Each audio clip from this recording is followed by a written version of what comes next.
Snow fell on her open palm. She was face down 40 yards from the iron gate, one arm stretched toward it like she'd been reaching. The other arm curled beneath her chest where the baby lay wrapped in threadbare calico. The wind had stopped. The world had gone quiet in the way it does before something freezes to death. Her breath came shallow, white mist against white ground. The baby's eyes were open, dark, too aware, watching the gray December sky through the gap in the cloth. He didn't cry. Crying brought nothing out here. He'd learned that. The cold didn't care that she was 24, didn't care that the baby hadn't eaten in 2 days, didn't care that she'd walked 40 miles believing someone would be at the end. The cold was coming to finish what the law had started. Silas Ward stepped out onto the porch at 4:30, collar turned up against the wind. He carried a Winchester more from habit than need. This close to the house, the only thing that moved was cattle and the occasional coyote, too stupid to stay in the timber. He'd been checking the fence line every evening for 30 years. A man didn't stop being careful just because he'd gotten rich. The gate was a quarter-mile out, black iron imported from Chicago, set between 2 stone pillars that cost more than most homesteaders made in a decade. He'd built it to keep the world out. It had worked fine until today. He saw the shape in the snow before he understood what it was. At first, a dark smudge against white, then fabric, unmoving, then closer, a woman's boot, cracked leather, sole worn through. Silas stopped 20 feet out. He'd seen cattle freeze like this. Spring calves caught in late storms, their mothers standing over them, bawling at the sky until the cold took them too. You walked past, or you wasted time, trying to save something already lost. 25 years of frontier logic said walk past. He stepped forward anyway. She was small, curled on her side, facing the gate. Her hair had come loose from its pins, dark blonde, frozen stiff where it touched the ground. One hand stretched toward the iron bars like she'd been crawling. The other disappeared beneath her chest. Silas knelt, his knee cracked in the silence. That's when he saw the bundle. Calico cloth, stained and thin, and inside it, a baby's face, eyes open, watching him. Silas's breath caught. The baby didn't blink, didn't cry. Just stared with an awareness no infant should have, like it knew exactly how close death was and had made its peace. 11 months old, maybe. Too thin. Lips going blue. Silas pressed 2 fingers to the woman's throat. Pulse. Faint, but there. He'd done this calculation 1,000 times in his life. On the range. In business. In war. How much time did you have? What could you save? What did saving cost? His hands were shaking. That hadn't happened in years. The baby's hand emerged from the cloth. Tiny fingers, red from cold. They closed on nothing, opened again, closed. The gesture of someone who'd been reaching for something their whole short life and never quite caught it. Silas looked at the house. Warm light in the kitchen window, smoke from the chimney. Martha would have supper on. He could call for help, send a ranch hand to town, for the doctor, let someone else make the choice. Or, he stood, unbuttoned his coat. It was heavy wool, charcoal gray, custom made in St. Louis 3 years back. The buttons were silver, engraved with his initials. The lining was red silk because Elizabeth had said a man needed one warm color even if no one else saw it. He'd worn it through blizzards and business meetings and cattle drives. It smelled like horse and tobacco and money. He took it off. The cold hit him immediate, sharp, personal. The wind found his vest, his shirt collar, the gap between his gloves and cuffs. He'd forgotten what vulnerable felt like. Silas knelt again, spread the coat over the woman and child both, tucking it around them. The red lining flashed bright against snow before he folded it under. The baby's fingers found the wool, grabbed it, held on. Silas whispered it to the wind, to the sky, to whatever was listening. Not today. He slid his arms under her, one behind her shoulders, one beneath her knees. She weighed nothing, lighter than a newborn calf. He could feel every bone. Could feel the baby pressed between them, a small warm stone against his chest. He stood slowly, adjusting the weight. The coat slipped. The baby's hand shot out and grabbed his collar, tiny fist tangling in his shirt. The grip was surprisingly strong. Silas started walking, his boots crunched in the snow. The house was 100 yards, might as well have been miles. His arms burned, not from her weight, from something else. Some muscle he hadn't used in so long it had atrophied. Halfway there, the kitchen door opened. Martha Cunningham stood silhouetted in lamplight, dish towel in her hands. She was 67, broad as a barn, and had been delivering babies and burying the dead since before Montana was a state. She took one look at Silas, coatless, carrying a frozen woman and child, and her face didn't change. She'd been waiting for this. "Good Lord, Silas," she said, stepping aside to let him through. "I was wondering when you'd remember you were human." He carried them into the warmth. The baby's fingers were still locked on his collar. When Silas tried to set the woman down on the daybed by the stove, the baby wouldn't let go. He had to pry the small hand open, finger by finger, and even then the baby's eyes tracked him, accusing or forgiving, Silas couldn't tell which. Martha was already moving, barking orders at him like he was a ranch hand and not the man who paid her wages.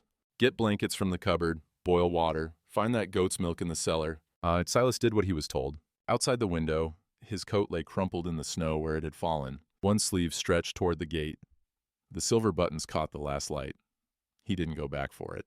Anna woke to the smell of wood smoke and something cooking. Not the acrid smell of green wood that wouldn't catch, the kind she'd burned in the lean-to with Thomas when the homestead was falling apart around them. This was seasoned pine, dry and hot, the smell of a house that could afford to waste heat. She opened her eyes. The ceiling was pine boards, tight-fitted, no gaps for wind. A quilt covered her. Real patchwork, not rags stitched together.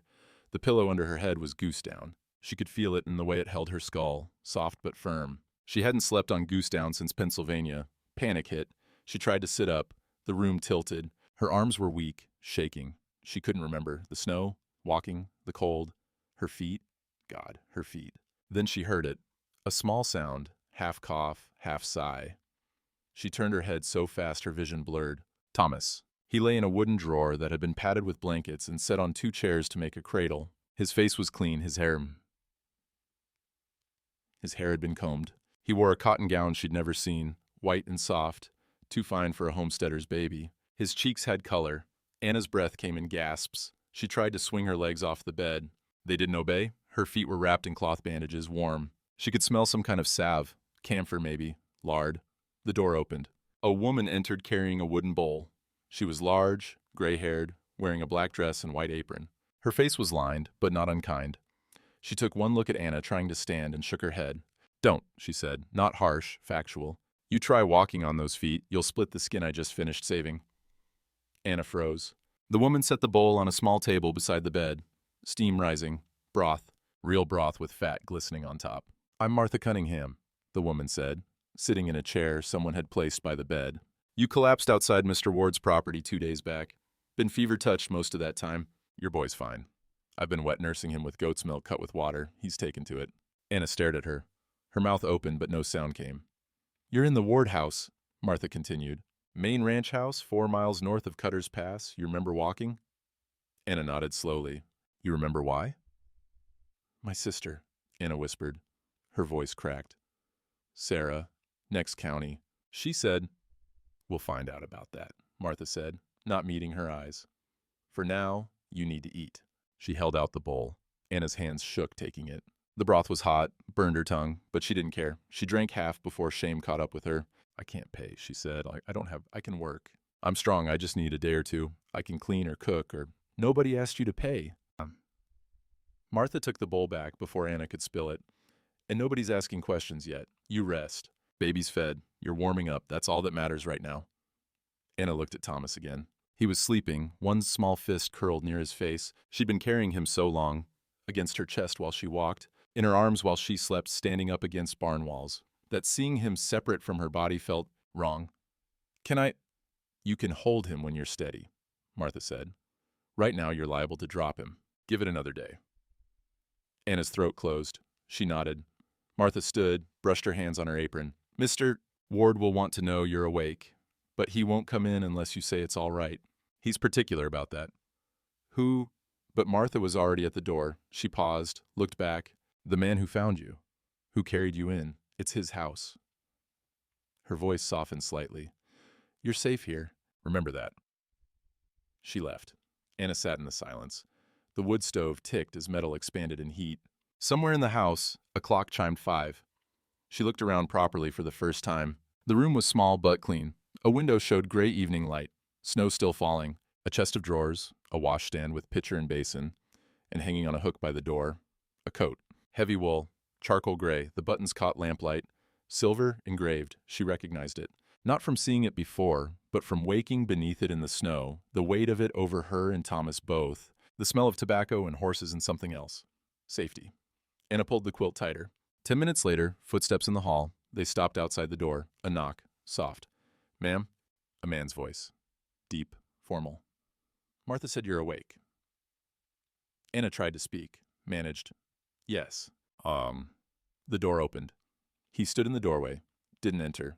Tall, lean, silver threading through dark hair. 50, maybe older. His face was weathered, lined at the eyes and mouth. He wore a vest and white shirt, no coat. His hands hung at his sides, scarred, capable. He didn't smile. He looked at her. She looked back. For a moment, neither spoke.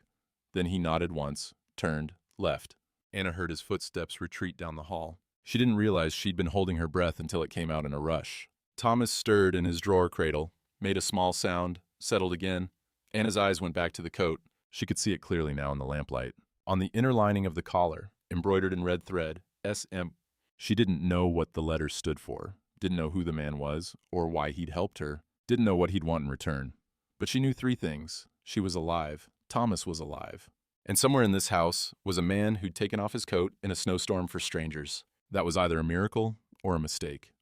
Anna wasn't sure which frightened her more. Elsewhere in the house, Silas Ward sat at his desk in a study twice the size of Anna's room. The house around him was enormous. 12 rooms, most unused, floors of imported oak, furniture from Chicago and St. Louis, paintings on the walls, landscapes, cattle drives, one portrait, a library with books he'd never read, a dining room table that seated 16. He lived alone.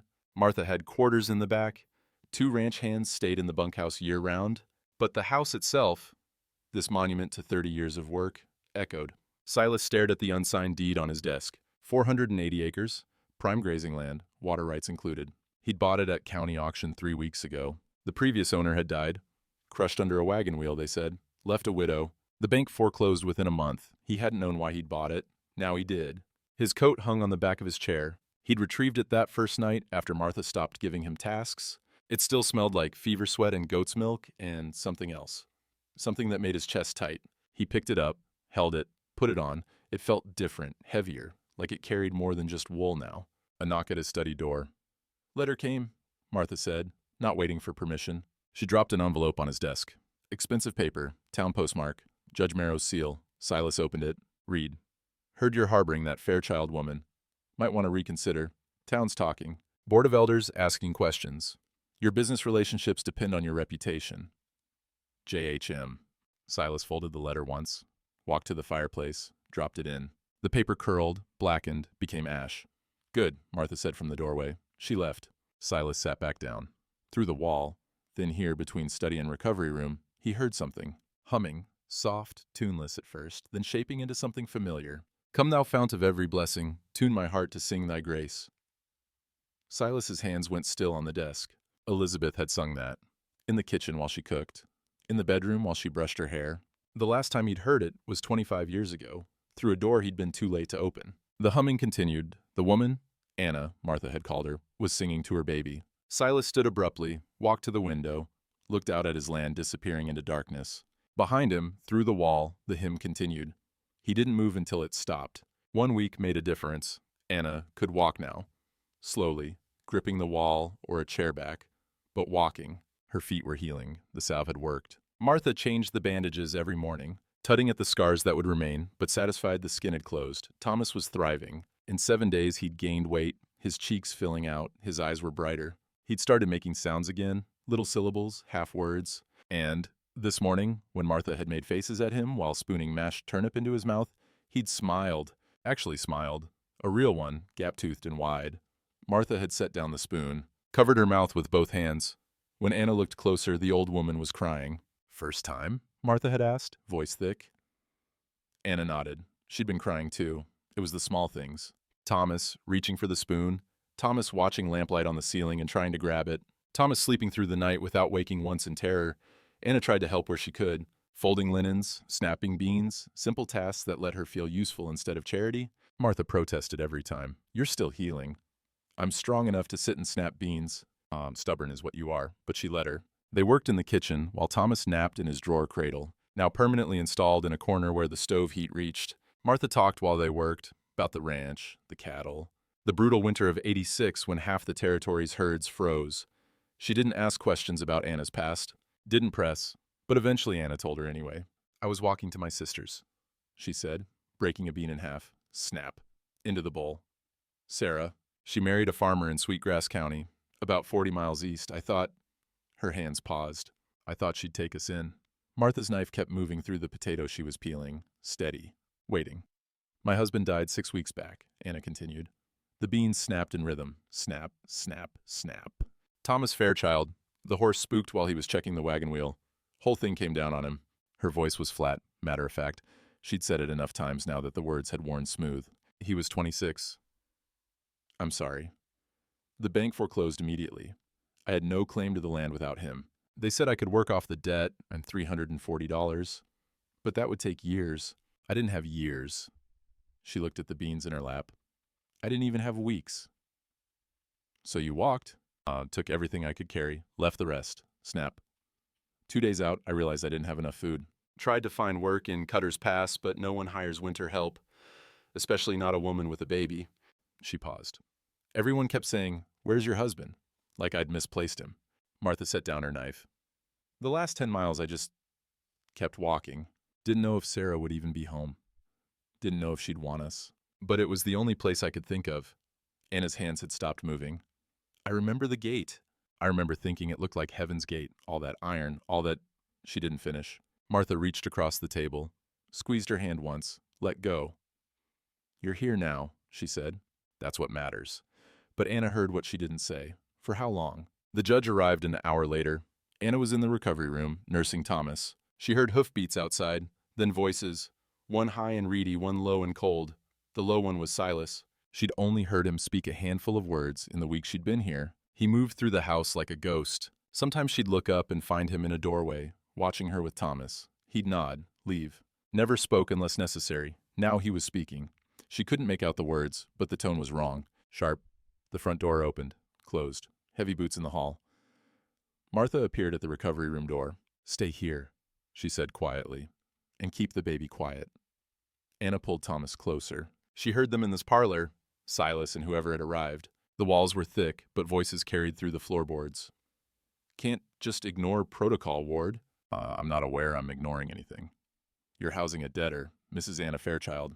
Her husband owed First Bank of Billings $340. She has no legal standing without a male relation. By law, she's a guest in my home. That's not how the town sees it. A pause, papers rustling. Unmarried woman, bachelor rancher. You understand how this looks. Anna's stomach dropped. She moved to the door, pressed her ear to the gap. Silas's voice, colder now. What people assume is their concern, not mine.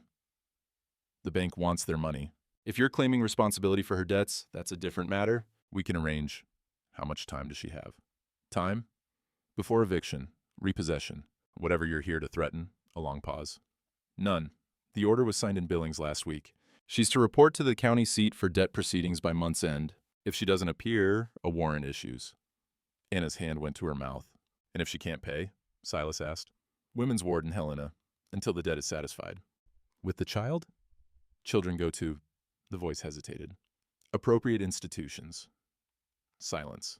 Long enough that Anna heard the clock in the hall tick 12 times. Then Silas, get out. Now, see here. I said get out. Footsteps. The front door opening. Judge Merrow's voice from the porch, louder now, meant to carry. Your business relationships depend on your reputation, Ward. The railroad board is watching. You'd best remember that. The door closed. Anna stepped back from her door. Her hands were shaking. Thomas fussed in her arms, sensing her distress. They were going to take him. Put her in a debtor's prison and take her son. And she'd brought this to Silas Ward's door. This man who'd saved them, who'd asked nothing, who'd given them warmth and food and mercy. Now he'd be dragged into scandal because of her. She had to leave. Tonight. Before she ruined him. In his study, Silas sat at his desk. He didn't move for 10 minutes. Judge Horace Merrow. County circuit judge. Mortgage holder. Town founder. They'd done business together for years. Silas held notes on 3 of Merrow's properties. Merrow had pushed through the railroad deal that had made Silas's ranch the primary livestock supplier for 200 miles. They weren't friends, but they'd been useful to each other. That was done now. Silas pulled open the bottom drawer of his desk, took out a folder. Inside, the deed to the Fairchild homestead, 480 acres, water rights. The land her husband had died working. He'd bought it at auction 3 weeks ago, hadn't known why. Just saw the parcel listed. Fairchild, Thomas M., deceased, widow unable to maintain payments, and bid. Now he knew. He set the deed aside, picked up a pen, started writing. Johnson. Ride to Sweetgrass County. Locate the residence of Sarah. He didn't know the last name. Would have to ask Martha. Report back on status of the household. Do not make contact. Do not mention Mrs. Fairchild. Observe only. S.W. He folded the note, sealed it, walked it out to the barn himself. The ranch hand, Johnson, Was mucking stalls. Young, 22, good with horses. He took the note, read it, nodded. How fast, he asked. Tonight, back by tomorrow noon. Johnson looked at him. That's 80 miles round trip in snow. I know. Horse will be done in. I'll buy you a new one. Johnson folded the note into his coat. Yes, sir. Silas walked back to the house. The sun was setting. The sky was the color of a bruise, purple and gray and sick yellow at the edges. More snow coming. Inside, the house was quiet, lamplight in the kitchen, Martha humming something low, the baby making small sounds. Silas stood in the hall, looked at the closed door to the recovery room. He could see her shadow through the gap at the bottom, moving, pacing. She'd heard. He should tell her about the deed, tell her she had options, tell her, but if he told her, she'd refuse. Women like her always did. Proud, stubborn, would rather die than take charity. He'd have to be smarter. Martha appeared from the kitchen, gave him a look. She's planning to run. I know. You gonna stop her? Silas looked at the closed door again, at the shadow moving back and forth. No, he said. I'm going to make it so she doesn't have to. He walked to his study, closed the door, sat down at his desk. Outside the window, snow began to fall. Night came early in December. Silas sat in his study with the lamp turned low. He'd told Martha he wasn't hungry. She'd left a plate outside his door anyway. Cold by now, untouched. The house was silent except for the clock in the hall. 8, 9, 10. He'd poured whiskey an hour ago. The glass sat on his desk, amber liquid catching lamplight. He hadn't touched it, just looked at it. Whiskey made men talk. And Silas Ward didn't talk. Hadn't in 25 years. But tonight, the silence was too loud. He opened the bottom drawer of his desk. Under the deed, under the ledgers, wrapped in oilcloth, a daguerreotype the size of his palm, Elizabeth. She looked young, 'cause she had been 24 when the photograph was taken, 6 months before she died. Dark hair parted in the middle, pulled back severe, white collar buttoned to her throat. She wasn't smiling. No one smiled in daguerreotypes. The exposure took too long, but her eyes were bright, hopeful. She'd been carrying their son when this was taken. Silas set the photograph on the desk, leaned back, picked up the whiskey. This time he drank. Cheyenne, Wyoming Territory, April 1867. Silas was 28, sitting in a hotel room that smelled like cigar smoke and old carpets. Papers spread across the bed. A land deal, 1,200 acres for $8,000. It would make him, not rich, not yet, but stable. A man who mattered. The door opened. No knock. The hotel clerk, 17 and pimpled. Telegram for you, Mr. Ward. Silas took it, unfolded it, read. Elizabeth in labor. Stop, come home, stop. The clerk was watching him. Bad news, sir. Silas looked at the papers on the bed. The contract needed his signature by tomorrow morning. If he left now, rode hard, he could make it back to their cabin in 2 days, maybe less. But the seller was leaving on the noon stage. No signature, no deal. No, Silas heard himself say. Nothing that can't wait. He signed the contract at 8 the next morning, rode out at noon. Took him 40 hours straight. The horse nearly died under him. He arrived at the cabin at dawn on the 3rd day. The midwife met him at the door. Her face told him everything. Both? He asked. She nodded. When? Day before yesterday. Around sunset. He'd been signing papers, shaking hands, celebrating with cheap hotel whiskey, while his wife died calling his name. The midwife stepped aside. He went in. Elizabeth was laid out on the bed, hands folded, dressed in her Sunday clothes. Someone had combed her hair, closed her eyes. She looked like she was sleeping except for the color. Gray-white, like rendered tallow. The baby was wrapped in a blanket beside her. They'd cleaned him too. Perfect. Tiny. Dead. Silas stood there for an hour. Didn't cry. Didn't speak. Just stood. The midwife whispered from the doorway. She asked for you. Kept asking, even at the end. When he'd built her a cabin, but hadn't been there when it mattered. He'd given her a ring, but couldn't give her his time. He'd promised her a future, but chose his own instead. He buried them the next day, side by side on the hill behind the cabin. 2 graves, 1 marker. He sold the land the following week, took the money, and went north. Built an empire. Never married again. Never went back. Montana Territory, present, December 1891. Silas blinked. The photograph stared up at him from the desk. 24 years old, Anna's age. He drained the whiskey, set the glass down hard. The door to his study opened without knocking. Martha stood there in her nightdress and shawl, gray hair and a braid down her back. She looked at him, the whiskey, the photograph, his face. How long you planning to sit here feeling sorry for yourself? Silas didn't answer. Martha came in, picked up the daguerreotype, looked at it, set it down. You gonna tell her, or you gonna let her think you're just a decent man? Tell her what? That you see your wife every time you look at her. Martha's voice was flat. That you're not saving that baby. You're trying to save the one you lost. Silas's jaw tightened. Does it matter why? He said slowly. If she lives? It will. Martha leaned against the desk. When she finds out you're using her grief to wash away your own, it'll matter. I'm not. You are. She pointed at the photograph. Elizabeth died 25 years ago. You've been dying right along with her, one day at a time. Now here comes another young widow with a baby. And you think if you save her, maybe God will forgive you for not being there.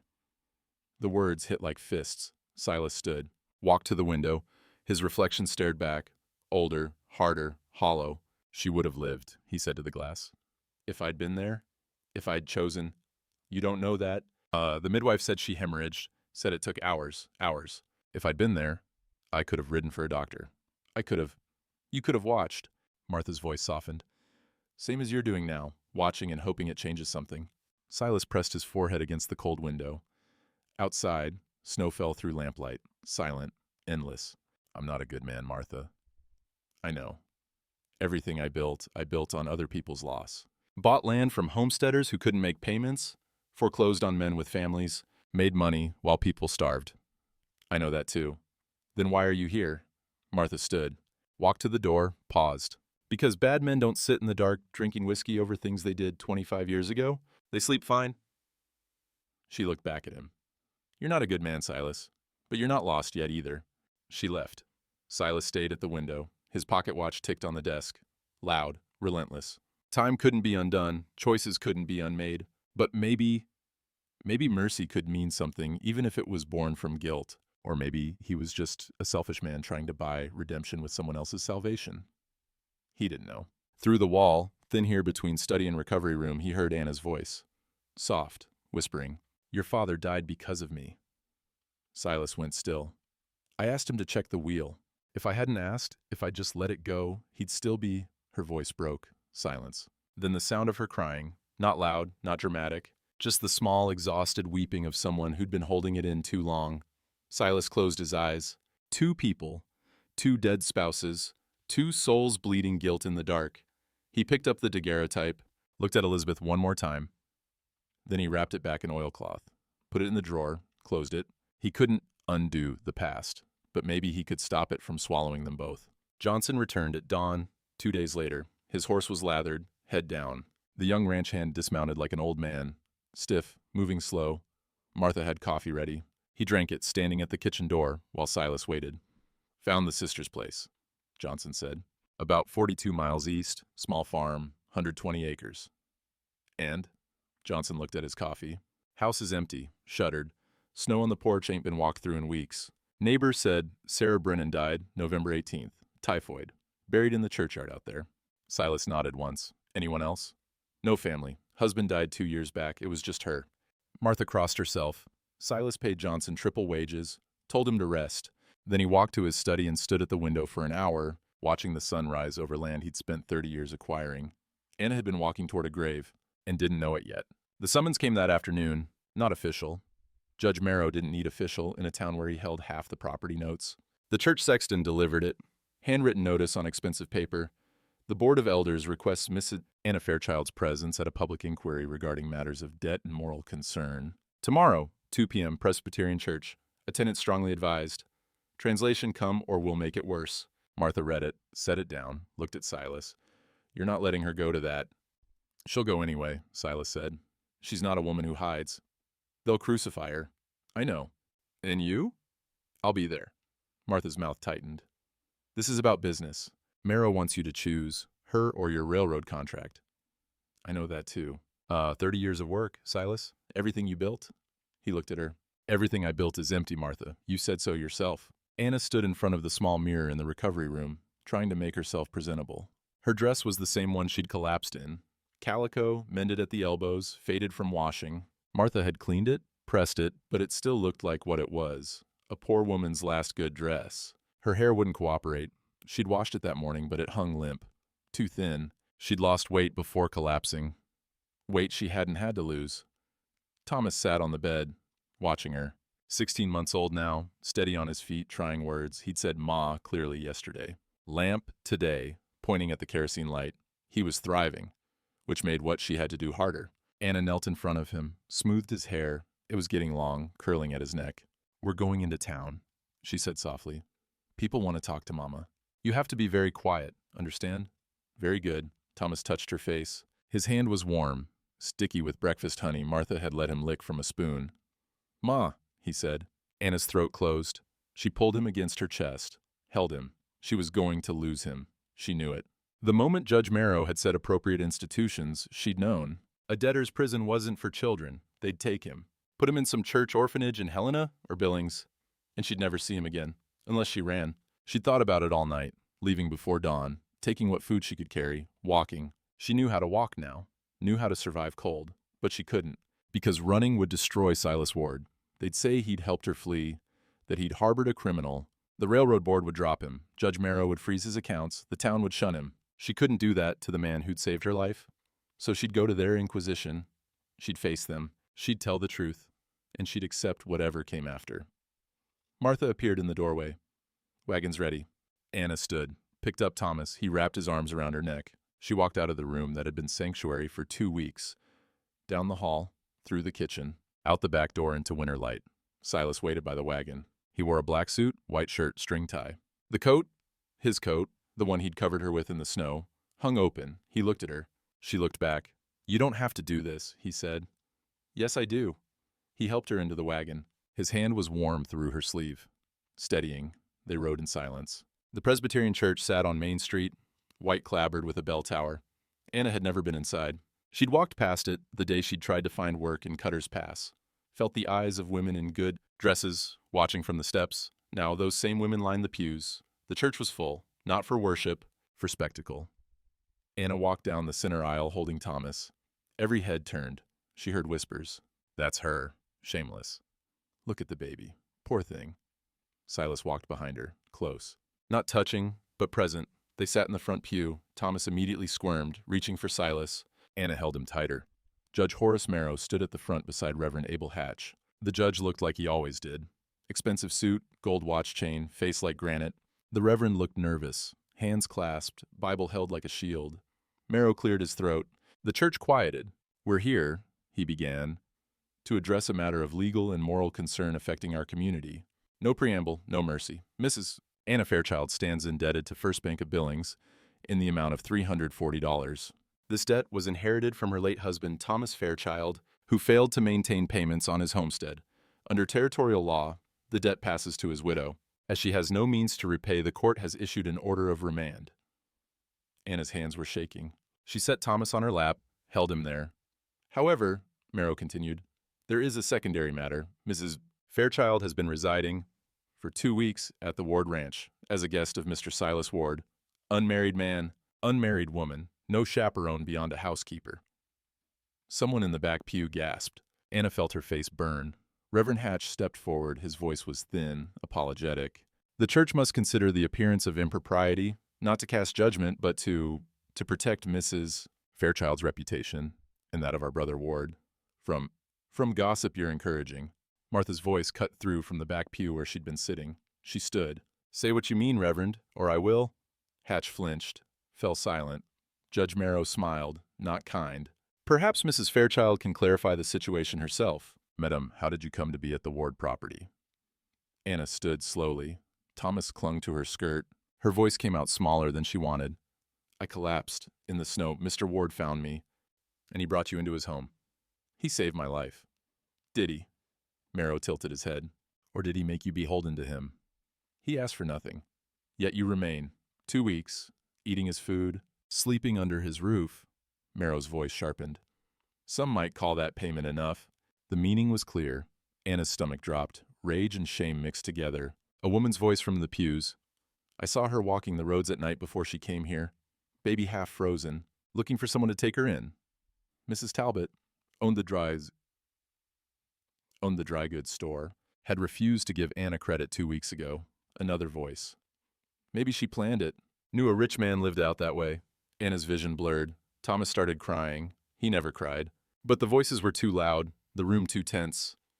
Judge Marrow stepped closer. "Mrs. Fairchild, you understand the severity of your situation. You cannot pay your debts. You cannot provide for your child. The church asylum in Helena can offer you shelter and honest work until..." No. Anna's voice cracked. You're not taking my son. No one is taking your son. We're offering him a home. A proper home. With families who can... He has a mother. A mother who let him nearly freeze to death. Silence. Total. Crushing. Anna felt the words like a blade. Thomas wailed in her arms. She bounced him, shushing, but her hands were shaking too hard. I would die, she said, voice breaking, before I abandoned my son. Yet you brought him to death's door through negligence. My husband died. Anna's voice rose, cracked, broke open. He died, and I had nothing. No money, no land, no family. I walked 40 miles because I thought my sister would help, but she's dead too. Everyone I had is dead. She was crying now, couldn't stop. And yes, I made mistakes. Yes, I should have asked for help sooner. But I tried everything I knew, and it wasn't enough. And I'm sorry, I'm so sorry. The church was silent. Thomas buried his face against her shoulder. Anna's knees were shaking. She couldn't stand much longer. And then she said it. The truth she'd been carrying like a stone. My husband died because I sent him out in the cold. Every eye on her. I asked him to fix the wagon wheel. That morning, November 3rd, it was snowing, and he said he'd do it after breakfast, but I pushed. I said we needed to go to town. We needed supplies. We couldn't wait. Her voice was hollow. The horse spooked. Wheel came down, crushed him. She looked at Judge Marrow, at Reverend Hatch, at all of them. I killed him, as surely as if I'd shot him. So if you want to call me negligent, say it. If you want to take my son because I'm unfit, do it. But don't pretend it's for his protection. It's because I'm poor, and I'm alone, and that makes me inconvenient. She collapsed. Not from fever this time. From the weight of confession. Her knees gave out. She would have hit the floor, but Silas caught her. He was beside her in an instant, lifting her, Thomas still in her arms, both of them in his. Judge Marrow stepped forward. Mr. Ward, I must advise... Silas turned. His voice was ice. Her debts are paid. I beg your pardon. $340. I paid them this morning. She owes nothing. Marrow's face went still. And what claim do you have on her that justifies such charity? The question hung, loaded, obscene. Silas looked at him, at Reverend Hatch, at the congregation. None, he said clearly. And I want none. He carried Anna toward the door. Martha stood to follow. Reverend Hatch called out, voice desperate. Brother Ward, the church only wants to help. Perhaps Mrs. Fairchild would be better served in the asylum, for her own protection, for her reputation. Silas stopped at the door, turned his head. Reverend, he said quietly, if this is what church looks like, I'll see you in hell. He walked out. The door closed behind them. The congregation sat in stunned silence. Thomas's crying was the only sound. Outside, the wagon waited. Silas set Anna in the back, laid her down on horse blankets. She was conscious but in shock, eyes unfocused. Thomas curled against her chest, hiccuping. Martha climbed up beside them. Drive, she told Silas. He drove. Behind them, through the church windows, they could see faces pressed to glass. Watching, judging. Anna whispered, I've ruined you. Silas didn't answer, just snapped the reins. The wagon rattled toward the ranch, toward the only sanctuary left. The house was silent when they returned. Silas helped Anna inside. She walked on her own, but slowly, like something inside her had cracked. Martha took Thomas, who'd cried himself into exhausted sleep.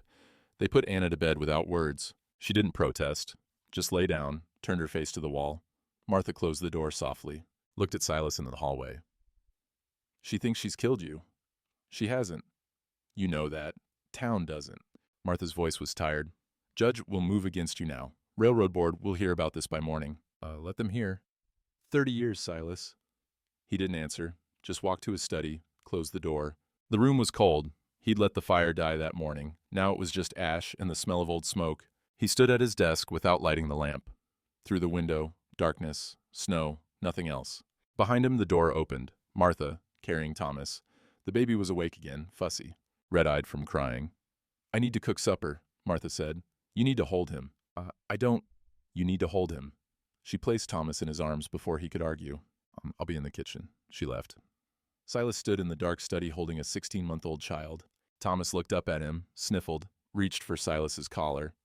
No, Silas said quietly. Thomas grabbed it anyway, tiny fist tangling in the string tie. Silas tried to pry the fingers loose. They clenched tighter. You're persistent, he muttered. Thomas made a sound, not crying, just a small syllable. Da. Silas froze. No, he said. Not da. I'm not da. Thomas pulled on his collar, smiled, gap-toothed, trusting. Something in Silas's chest broke open. He sat down heavily in the desk chair, Thomas in his lap.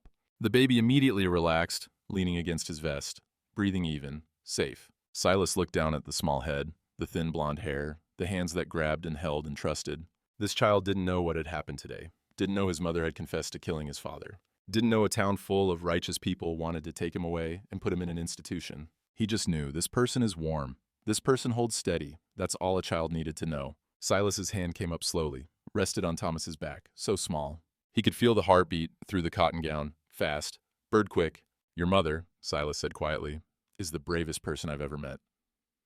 Thomas sighed against his chest. And his voice caught. I failed someone like you once, a long time ago. The pocket watch on the desk ticked, loud in the silence. I wasn't there, Silas continued. I chose something else, something that didn't matter, and by the time I came back, he stopped. Thomas's breathing had slowed. Steady, he was falling asleep. Silas looked at the empty fireplace. The cold room, the house built on 30 years of work and guilt. He'd filled it with furniture and books and things that proved he mattered.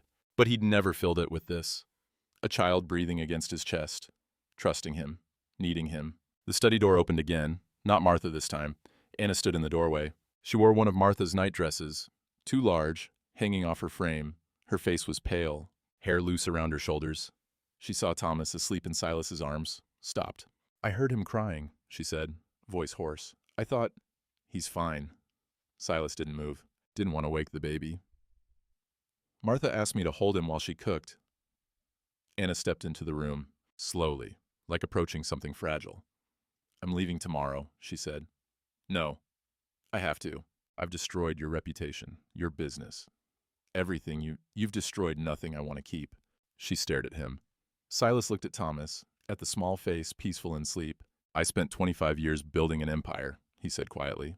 12,000 acres, railroad contracts, bank accounts, this house. He gestured at the cold room. All of it so I could prove I was worth something, so I could believe I mattered. He looked up at Anna. It was empty. Every room, every acre, all of it. Anna's throat worked. That's not... You can't throw away 30 years for what? A woman and child who needed help? His voice was steady, calm. That's the first real thing I've done in decades. They'll take everything from you, then I'll have what I started with. Nothing. He paused. Except this time, I'll know what matters. Anna sank into the chair across from him, her hands twisted in her lap. I killed him, she whispered. My husband. I sent him out in the cold, and he died. I'm not someone worth saving. Silas was quiet for a long moment. Then, I chose a land deal over my wife when she was dying. I signed papers while she bled to death calling my name. His voice was flat, factual. I built everything you see to prove I was sorry. It proved nothing. Anna looked up. Her eyes were red. So you're using me, she said, to wash away your guilt. Yes, he didn't lie. Probably, I don't know. He looked at Thomas again. But I know this, whether I'm doing it for the right reasons or the wrong ones, he gets to live. You get to live. That's more than I managed 25 years ago. That doesn't make it right. No. Silas's hand was still on Thomas's back, feeling the heartbeat. But it makes it something. Silence. The clock ticked. Outside, wind picked up, shutters rattled. Anna stood slowly, walked to him, held out her arms for Thomas. Silas stood, transferred the sleeping child carefully. Thomas stirred, resettled against his mother's shoulder. Anna looked at Silas, really looked, at the lines in his face, the gray in his hair, the exhaustion. What are you going to do? She asked. What I should have done 25 years ago. He met her eyes. Stay. She didn't understand. I wasn't there when Elizabeth needed me, he said. I left. I chose something else. This time, he stopped. Started again. This time I'm choosing to stay. Anna's eyes filled. Even if it costs you everything? Everything I have is already gone. It just took me this long to notice. She turned, walked to the door, paused. Thank you, she said without turning around, for holding him. Anna, she looked back. Your husband's death wasn't your fault. Her face crumpled. You don't know that. Yes, I do, because guilt doesn't care about truth. It just eats. If you'd done everything perfectly, you'd still find a reason to blame yourself. That's what grief does. He knew. God, he knew. Anna's shoulders shook. She held Thomas tighter, walked out. Silas stood alone in the dark study. He walked to the desk, lit the lamp. Warm light filled the room. On the desk, a letter. Must have arrived while they were at the church. He recognized the seal. Railroad board. He opened it. Mr. Ward, it has come to our attention that you are involved in a scandal of moral nature. The board cannot associate with individuals whose reputation compromises our business interest. Your partnership is hereby suspended pending resolution. Please remit all shares and documents by month's end. Directors, Mountain States Railroad Company. Silas read it twice. 30 years. $8,000 of initial investment. Hundreds of thousands in returns. Contracts. Influence. Power. Gone. He folded the letter, set it on the desk, looked at it for a moment, then picked it up, walked to the fireplace, knelt, found a match, struck it. The letter caught, curled, burned to ash. He stood, dusted his hands. Martha appeared in the doorway, holding a plate of cold supper. Well, she asked. Silas looked at the ashes, at the warm lamp, at the house around him. I'm staying, he said. Martha smiled, set down the plate. Good, she said. Now eat something. You're useless when you're hungry. She left. Silas sat, ate cold beans and bread. Outside, snow began to fall again, soft, silent, covering the tracks from town, covering the world, making everything clean. Morning came cold and clear. Silas woke early, dressed in the dark. He'd slept 2 hours, maybe. Didn't matter. Sleep was a luxury men gave up when they made certain choices. He walked to the kitchen. Martha was already there, coffee boiling on the stove. Where are you going? She asked without turning around. Town. Why? To finish it. Martha poured 2 cups, set one in front of him, didn't ask more questions. After 30 years, she knew when words were useless. Silas drank the coffee black, scalding. It burned all the way down. He stood, put on his coat, the gray wool with silver buttons. The one he'd taken off in the snow 3 weeks ago. It still smelled faintly like fever and goat's milk and something else. Hope, maybe. Or the memory of it. He left before Anna woke. Judge Horace Merrow's office sat above the First Bank of Billings, territorial branch. Expensive furniture, law books he'd never read, a window overlooking Main Street so he could watch his town and count his money at the same time. Silas walked in without knocking. The judge looked up from his desk. His face went carefully neutral. Ward, I expected you'd come by. I'm withdrawing from the railroad partnership. Silas set a folder on the desk. Papers are drawn up. My shares, all contracts, transferred back to the board, effective immediately. Merrow opened the folder, scanned the documents. His eyebrows rose. That's a $50,000 stake. I know. You're walking away from $250,000 in projected returns over the next decade. I know that too. Merrow leaned back in his chair, studied him. For what? The judge's voice was almost curious. You can't marry her, Ward. Town won't allow it. She'll leave eventually. They always do. And you'll have nothing. No partnership, no reputation, nothing. Then I'll have nothing. Why? Silas looked at him. At this man who'd spent 40 years wielding law like a club, who'd foreclosed on widows and orphans and anyone else who couldn't pay, who'd built his fortune on other people's ruin. They'd been the same once. Because, Silas said quietly, I've spent 25 years building an empire to prove I was worth something. And it was all empty. Every acre, every dollar, all of it. He turned toward the door. That woman and her child are worth more than anything I've built. So, if keeping them alive means losing everything else, that's not a sacrifice. That's just finally getting the math right. He walked out. Behind him, Merrow sat in silence. Through the window, he watched Silas Ward cross Main Street, watched him mount his horse, watched him ride out of town. The judge picked up the withdrawal papers, signed them, filed them away, poured himself a whiskey even though it wasn't yet noon. Silas returned to the ranch at midday. Anna was in the kitchen with Martha, snapping beans. Thomas sat on the floor, stacking wooden blocks and knocking them down, delighted each time they fell. Anna looked up when Silas entered. Her face was drawn. She hadn't slept either. Where did you... I need to speak with you. Silas looked at Martha. Privately. Martha stood, scooped up Thomas. We'll be in the parlor. Come on, little man. Let's see if we can't teach you some manners your mother forgot. Thomas reached for Anna as Martha carried him out. Ma, I'll be right there, sweetheart. The door closed. Anna and Silas sat across from each other at the kitchen table. The same table where she'd been snapping beans. The bowl sat between them, half full. Silas reached into his coat, pulled out a folded document. Your sister is dead, he said. No preamble. Died November 18th of typhoid. I sent a man to check 3 days ago. Anna's face went white. I'm sorry, Silas continued. I know you were walking to her. That she was your only... I have nowhere to go. Anna's voice was hollow, stating fact. No. She looked at the table, at her hands, at nothing. So they'll take Thomas, the asylum, like the judge said. No, I can't stop him. I have no money, no family, no legal. Silas unfolded the document, set it on the table between them. This is the deed to your husband's homestead, 480 acres, water rights, timber rights, free and clear. Anna stared at it. I bought it at auction 3 weeks ago, Silas said. Before I knew you, before I knew your name. I saw it listed, Fairchild, Thomas M., deceased, and I bought it. Why? I don't know, He stopped, started again. It felt like something I was supposed to do. Anna's hands were shaking. She didn't touch the paper. This is Thomas's land, Silas said. Legally, when he's of age, it's his. But the deed is in your name as guardian. No one can take it. No judge, no bank, no one. I can't accept this. You already have it. It's done. No. Anna pushed the paper back toward him. I can't take charity from you. You've already lost everything because of me. The railroad, your reputation. I haven't lost anything I want to keep. That's not true. Yes, it is. Silas leaned forward. His voice was quiet, steady. Everything I built was to prove I mattered, to prove I was worth something after I failed, but it was all hollow. Just rooms I didn't live in, and land I didn't work, and money I didn't spend. He pushed the deed back toward her. You and Thomas, you're the first real thing I've done in 25 years. You're not taking anything from me. You're giving me something I thought I'd lost. What? A reason, as Anna's eyes filled. I don't want your pity. This isn't pity. Silas's voice hardened slightly. Pity is feeling sorry for someone and doing nothing. This is me trying to do one thing right. Let me have that. Anna looked at the deed, at his face, at the truth sitting between them. Why? She whispered. Why me? Why us? Silas was quiet for a long time. Then, because when I saw you in the snow, I saw my wife. I saw the woman I failed to save.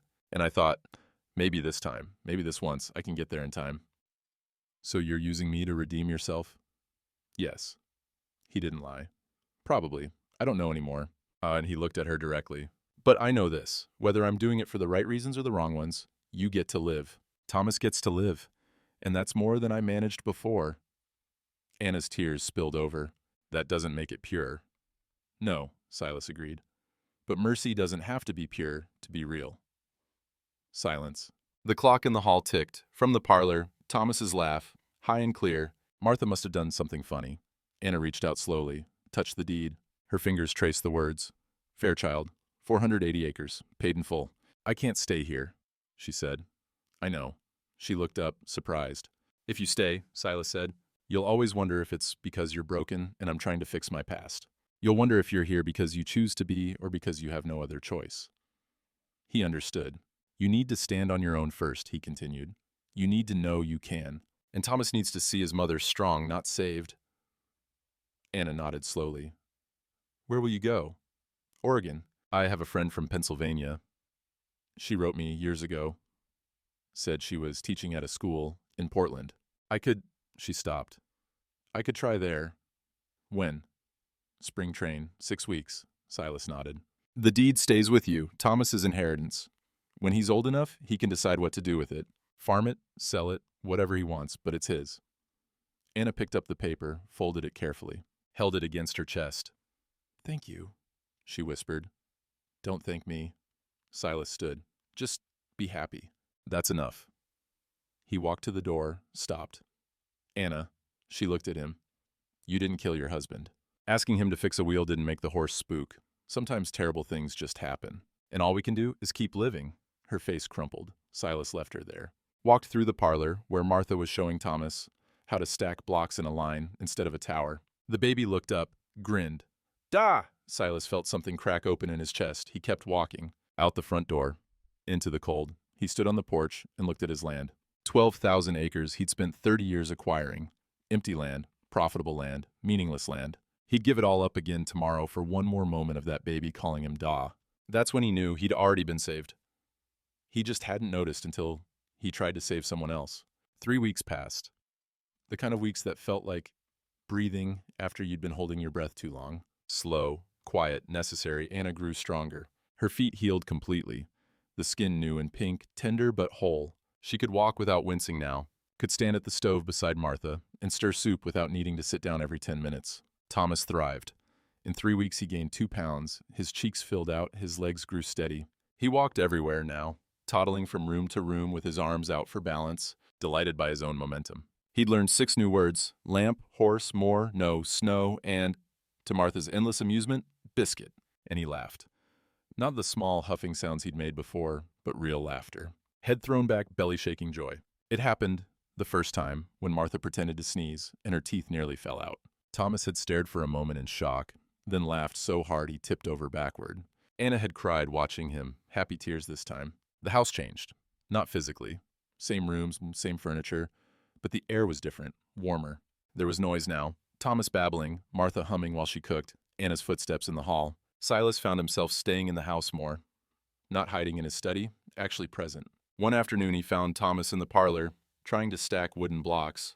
The baby would get 3 high, then they'd tumble. He'd grunt in frustration. Try again. Silas sat down on the floor beside him. Thomas looked at him, held out a block. You want help? Silas asked. Up. Thomas pointed at the blocks. Silas took the block, set it carefully on top of the others, showed Thomas how to place it in the center, not the edge. Thomas tried, wobbled, held his breath. The block stayed. He looked at Silas with such pure triumph that Silas had to look away for a moment. Good, he said quietly. Now one more. They built a tower 6 blocks high. When it finally fell, Thomas clapped. Anna watched from the doorway. She'd been folding laundry in the next room. Heard Silas's voice, patient, gentle teaching. Heard Thomas's delighted sounds. She stood there for 5 minutes, watching. A wealthy rancher who'd spent 30 years alone, sitting cross-legged on an expensive carpet, building block towers with someone else's child. Mercy flowed both ways, she realized. She'd thought Silas was saving her, and he was. But she was saving him, too, just by letting him be part of something that mattered. A week before she was scheduled to leave, Reverend Abel Hatch came to the house. Martha answered the door, gave him a look that could strip paint. What do you want? I'd like to speak with Mr. Ward and Mrs.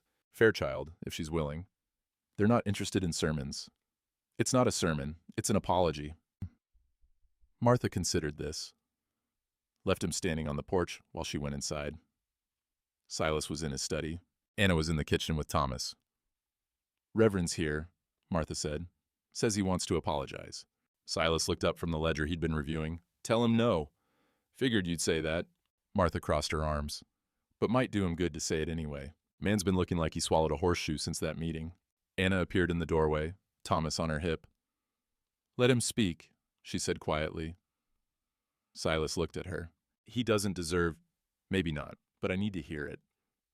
Silas stood, nodded. They met the Reverend in the parlor. He stood twisting his hat in his hands, looking older than his 44 years. Mrs. Fairchild, Mr. Ward, and he cleared his throat. I came to apologize for what happened at the church, for siding with judgment instead of mercy. Anna said nothing. I was afraid, Hatch continued. His voice was strained, afraid of the board, afraid of losing my position. I let fear guide me instead of faith. And he looked at Anna. I'm sorry, you deserved sanctuary. You deserved protection, and I failed you. Anna shifted Thomas to her other hip. The baby grabbed her hair. Yes, she said simply. You did. Hatch flinched, but nodded. I understand if you can't forgive me. I just wanted you to know the church is still open to you if you want to come back. I don't, Anna said. Silence. But thank you, she added, for saying it. Hatch looked at Silas. And you? I don't attend church.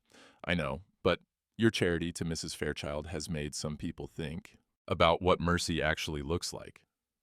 About, he struggled for words, about how the law and the heart don't always agree. Silas studied him. Are you here because you feel guilty or because you learned something? Both. Honest answer. Silas nodded. Then we're done here. Hatch put on his hat, walked to the door, paused. For what it's worth, he said, you're a better Christian than most of us who claim the name. I'm not a Christian, Silas said. Maybe not, but you're Christ-like. That's rarer. He left. Martha closed the door behind him, looked at Silas and Anna. Well, she said, that was something. Thomas squirmed. Anna set him down. He toddled immediately to Silas, grabbed his pant leg. Up! Silas lifted him. The baby settled against his shoulder like he'd been doing it his whole life. Anna watched them. Something in her chest ached. 2 days before departure, Anna gave Silas the bird. She'd been working on it for a week, carving in the kitchen after Thomas went to bed. Just a small thing. A sparrow, wings spread, made from scrap pine. Rough, imperfect, but recognizable. She found Silas in his barn, checking the horses. I made you something, she said. He turned. She held out the bird. Silas took it, turned it over in his hands. His thumb traced the carved wings. "So you remember," Anna said, "what it looks like when something takes flight." He looked at her. The lamplight caught his face. All the lines, the silver hair, the weight of years. "Thank you," he said. He meant it. The day before she left, Anna tried to return the coat. She'd washed it, mended a small tear at the shoulder, brushed it clean. She brought it to the study where Silas was writing letters. "I can't take this with me," she said. "Keep it. It's too fine. It's worth more than. It's for Thomas. When he grows into it." Silas didn't look up from his writing. "He'll need a good coat in Oregon." Anna stood there holding it, the wool heavy in her arms. "You gave too much already," she said quietly. "I gave what I could spare." That's not true." Silas set down his pen, looked at her. "Anna, in 30 years that coat kept me warm, kept me dry, proved I was successful." He stood, walked to her. "The one day I took it off and used it for something that mattered, it saved 2 lives. That's the only time it was worth what I paid for it." He gently pushed the coat back toward her. "Keep it. Pass it down. Let Thomas wear it when he's grown, and tell him—" Silas stopped, started again. "Tell him there was a man once who had nothing worth keeping except the chance to do something right." Anna's vision blurred. She nodded. Silas went back to his desk. Anna left, carrying the coat. In her room, she folded it carefully, packed it in the small trunk Martha had given her, on top of the deed, on top of everything else she owned in the world. That night, she stood at her window and looked out at the ranch. Snow was melting, patches of brown earth showing through, the first signs of spring. In 6 weeks, she and Thomas would be in Oregon. They'd have a home, a life, a future. Because a man had taken off his coat in a snowstorm. Because mercy, even complicated, imperfect, guilt-stained mercy, was still mercy. And sometimes that was enough. In his study, Silas sat at his desk. The wooden bird Anna had carved sat beside the lamp, wings spread, frozen mid-flight. He picked it up, held it. Through the wall, he heard Thomas fussing, heard Anna singing softly, the same hymn, "Come Thou Fount." He didn't flinch this time, just listened, and felt, for the first time in 25 years, something like peace. April 3rd came cold and bright. The wagon was loaded before dawn, 1 trunk, 2 carpet bags, a basket of food Martha had packed, enough for 3 days, wrapped in cloth that smelled like cinnamon and care. Thomas sat in Anna's lap, wearing new clothes Martha had sewn, wool pants, cotton shirt, a small jacket. His hair was combed, his face was clean, he looked like a child who'd been loved. He was. The train station sat 5 miles from town. Just a platform and a shack, really. The eastbound came through twice a week. Today it would carry them to the main line in Billings, then west to Portland. 6 weeks ago, Anna had been walking through snow toward a grave. Now she was leaving toward a life. Silas drove the wagon. Martha sat in back with Anna and Thomas. Nobody spoke much. What was there to say that hadn't already been said? In 100 small ways, over the past 6 weeks. Think, you felt too small? Goodbye felt too final? So they sat in silence and watched the land pass. Snow mostly gone now. Grass showing through. Early crocuses pushing up in the ditches. Purple and white and yellow. Spring coming, whether anyone was ready or not. The platform was empty when they arrived. Silas helped Anna down. Martha lifted Thomas, who immediately squirmed to be set down. He toddled to the edge of the platform, looked at the tracks stretching east and west. Endless metal lines. "Train," Anna said, pointing. "Train," Thomas repeated, delighted. The westbound was due in 20 minutes. Martha pulled Anna aside, hugged her hard, the kind of hug that said everything words couldn't. "You right," Martha said, voice thick. "You hear? Every month. I want to know how he's doing, how you're doing." "I will. And if that organ fool doesn't treat you right, you come back. Door's always open." Anna nodded against her shoulder, couldn't speak. Martha pulled back, wiped her eyes roughly. "Go on. Say your goodbye to him." Anna turned. Silas stood 20 feet away, hands in his pockets, watching Thomas, who was crouched at the platform edge examining a beetle. Anna walked to him. For a moment, they just stood there. 2 people who'd saved each other without meaning to. "I don't know how to—" Anna started. "Don't," Silas said quietly. "Just be happy. That's enough." Are you?" He looked at her, really looked. At this woman who'd collapsed outside his gate 6 weeks ago, half frozen, holding a baby she couldn't feed, who'd stood in a church and confessed her deepest shame, who'd chosen to leave rather than stay as charity. "I'm something," he said. "That's more than I've been." Anna's eyes filled. "Thank you," she whispered. "For everything. For Anna." He shook his head. "You don't owe me thanks. You gave me something I thought I'd lost." "What?" "A reason to be here. And in the distance, a train whistle, long and low. Thomas looked up, pointed. Train. It appeared around the bend, black engine, white steam, slowing as it approached the platform. Anna bent down, picked up Thomas. He was getting heavy, solid, real. The train stopped. Conductor stepped down, calling Portland. 15-minute stop. Martha loaded the trunk. Anna climbed aboard with Thomas in the carpet bags, found seats by a window, set Thomas on her lap. He pressed his face to the glass, waved. Outside, Silas and Martha stood on the platform. Thomas waved harder. "Da," he called. "Da." Anna's throat closed. Silas raised one hand, slow, deliberate, waved back. Martha was crying openly now, not bothering to hide it. The conductor called 5 minutes. Anna held Thomas tighter. He squirmed. "Say bye-bye," she whispered. "Bye," Thomas said, still waving.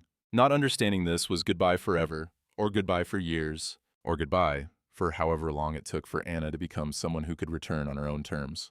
Children didn't understand endings. Maybe that was mercy too. The train lurched, began to move. Anna watched through the window as Silas and Martha grew smaller. Watched Silas's hand, still raised. Watched until the platform disappeared around the bend, and there was nothing but Montana landscape rolling past. Thomas settled against her chest, tired from excitement. Anna felt the weight of him, the warmth, the life. She reached into her coat pocket. Found the wooden bird Silas had tucked there this morning when she wasn't looking, wings spread, pointing forward. On the back, carved in careful letters, for when he asks where he came from. Anna held it, looked out at the passing land. Behind them, a man who'd learned mercy could be messy and still matter. Ahead, a future she'd build with her own hands. And here, in her arms, a child who'd never remember the snow or the collapse or the man who'd said not today to death. But she would. She'd remember for both of them. The train carried them west into morning light. On the platform, Silas and Martha stood until the train was completely out of sight. Martha wiped her face, blew her nose. "Well," she said. "That's that." Silas said nothing. Just stood there, hand still raised, though there was nothing left to wave to. "You did good," Martha said. He lowered his hand. "I let them go." "That's what love does." Silas looked at her. "It wasn't love. It was—" "Call it what you want," Martha said. "Doesn't change what it was." She walked to the wagon. Silas stood alone on the empty platform. Morning sun, warm on his shoulders. The coat, his coat, the one he'd given Anna, the one she'd tried to return, was gone now. Traveling west with the child who'd called him Da. He'd given it away willingly this time. No regret, no taking back, just letting go. He touched his pocket, found the note Anna had left on his desk this morning, unfolded it. "We'll remember. Thank you for showing us what mercy looks like. A." Silas folded it again, kept it, turned, walked to the wagon. "Home?" Martha asked. He looked at the empty platform. The tracks stretching in both directions, the morning light making everything clean and new. "Yeah," he said. "Home." They rode back in silence, but this time the silence didn't feel empty. It felt like peace.